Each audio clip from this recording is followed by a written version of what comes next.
Bonjour, aujourd'hui on va regarder le projet de règlement PP08 qui vient modifier le règlement de zonage. Ce projet de règlement-là, dans le fond, on va revoir nos normes au niveau de l'abattage d'arbres. Fait qu'on a fait un grand travail pour tout revoir nos dispositions concernant les autorisations d'abattre des arbres, mais également l'obligation de planter des arbres sur les terrains. On va voir en détail c'est quoi les modifications qui sont apportées au règlement de zonage. Premièrement, à l'article 2, on va revoir les définitions concernant l'abattage d'arbres. On va rajouter une définition pour c'est quoi de l'abattage d'arbres. Vous allez voir, dans le fond, c'est le fait d'abattre un arbre qui a plus que 5 cm de diamètre à la hauteur de 1,4 m du sol, donc au DHP. Également, nos définitions concernant les arbres à moyen, fort et faible déploiement ont été revues. Dans le fond, le faible déploiement, c'est un arbre dont le diamètre de la cime, dans le fond, l'étalement des branches va être inférieur à 6 mètres. À moyen déploiement, c'est entre 6 et 10 mètres. Et à fort déploiement, c'est quand les branches vont atteindre, dans le fond, une cime de 10 mètres et plus. Également, au niveau des définitions, on va rajouter la définition de annelage. Dans le fond, le fait de retirer l'écorce et certains tissus de l'arbre pour l'affaiblir ou le faire mourir va être interdit. Notre définition d'arbre a été revue aussi. Vous allez le voir, là, comme on voit à l'écran, toutes les définitions qui ont été réajustées en fonction des nouvelles dispositions qu'on va retrouver dans notre règlement. À l'article 2.8, on va venir modifier, dans le fond, ce qu'on avait de dispositions sur les espaces libres sur un terrain. Dans le fond, l'obligation de planter des arbres ou d'aménager des espaces verts. Lors de la construction, on va permettre qu'il y ait un délai de 18 mois suivant l'émission du permis de construction pour revégétaliser le terrain, l'ensemble du terrain et planter les arbres qui vont être requis au chapitre 9 du règlement de zonage. À l'article 2.9, dans le fond, concernant les triangles de visibilité, on vient autoriser la plantation d'arbres pourvu qu'il y ait un dégagement de 3 mètres sous l'arbre pour la visibilité. Ça, c'est ce qu'on va autoriser dans les triangles de visibilité. Donc, l'intersection des rues, c'est la partie à l'intersection des rues qui permet de voir s'il y a des véhicules qui s'en viennent dans les intersections de coins de rue. On va venir ajouter que l'arbre qui peut être planté doit avoir le 3 mètres sous l'arbre pour la visibilité, soit à la plantation. Donc, pas un 3 mètres une fois que l'arbre va être à maturité, mais vraiment à la plantation s'il y a un arbre qui pourrait être planté dans ces triangles de visibilité-là. À l'article 2.10 sur la plantation d'arbres, ce qu'on vient faire, c'est simplement rajouter des arbres qui vont être restreints sur le territoire. Donc, il y a des essences d'arbres qui étaient interdits sur l'ensemble du territoire. Là, on va venir restreindre cette plantation d'arbres-là à des secteurs qui sont éloignés des réseaux d'égouts d'aqueduc. Donc, ils peuvent être plantés, mais il faut qu'il soit 15 mètres de toute conduite d'égouts d'aqueduc, soit privés ou publics. On va les interdire sur des terrains qui ont au moins 3000 mètres carrés de superficie. Ces arbres-là, dans le fond, qui étaient interdits, là, à cette heure, on les restreint, on va pouvoir les permettre à certaines conditions. C'est les érables à giguère, érables argentés, peupliers, des saules pleureurs. Dans le fond, c'est des types d'arbres avec un grand système racinaire. Également, à l'article 2.11, on va venir rajouter au niveau des obligations de planter, conserver des arbres. On est venu modifier un peu le texte là, pour spécifier que les arbres, les feuillus ou les conifères, la dimension à la plantation a été revue. Pour les conifères, on va permettre qu'ils soient de 4 pieds à la plantation, donc de 1,2 m.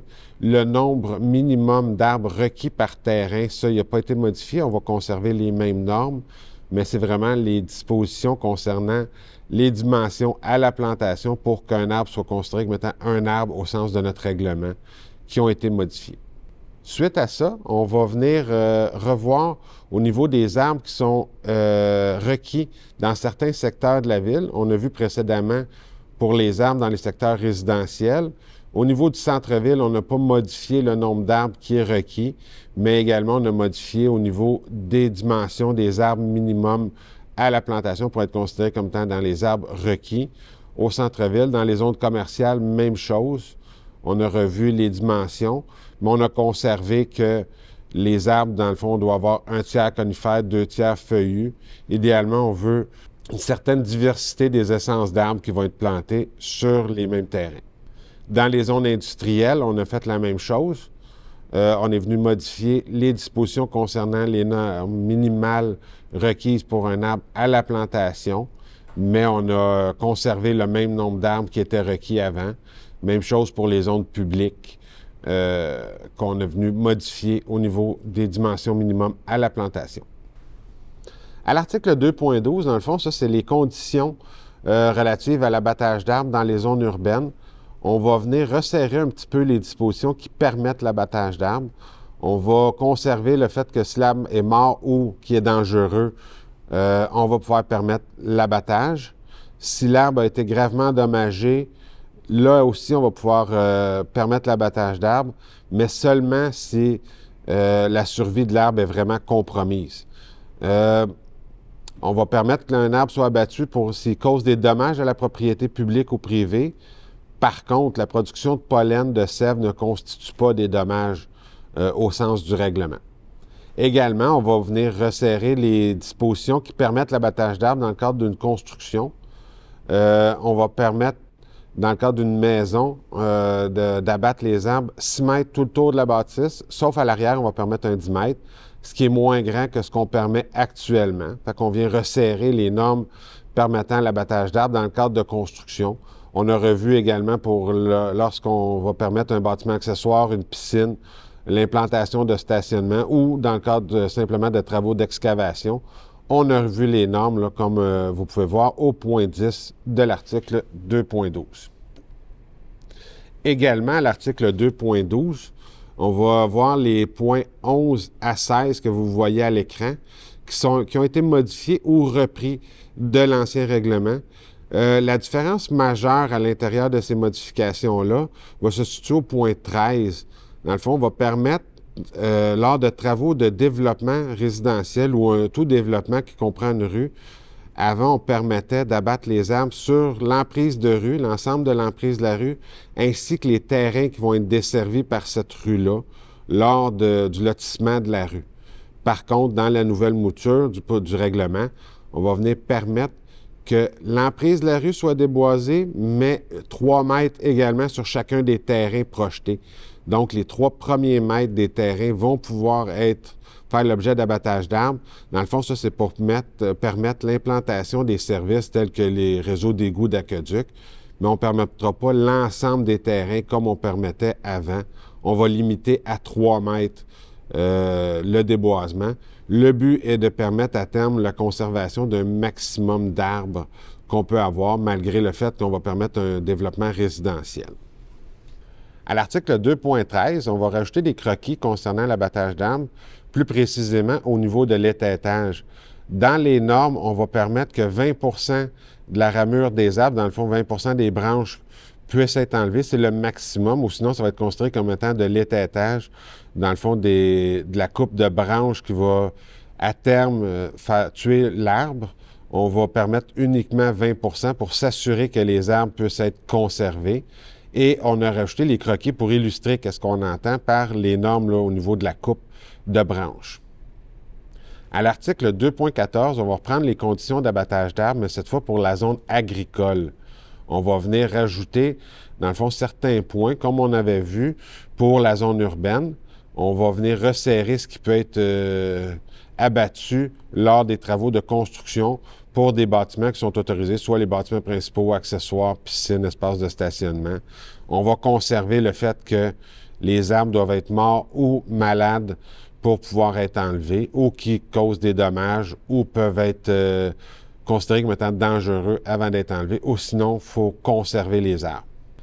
Également, à 2.14, on va rajouter les articles 11 à 14 qui vont venir revoir un peu les normes d'abattage d'arbres, les possibilités d'abattre des arbres. Comme dans la zone urbaine, s'il y a un développement avec une rue, on va permettre que l'ensemble de la rue soit déboisé ainsi que les 3 premiers mètres de chacun des terrains et non l'ensemble des terrains dans ces cas-là. À l'article 2.15, on va venir rajouter un article au règlement de zonage concernant l'abattage d'arbres dans le cas d'un projet non réalisé. Donc, s'il y a une demande de permis que l'abattage d'arbres est fait, mais que le projet ne se réalise pas, on va venir exiger qu'il y ait un reboisement qui soit fait.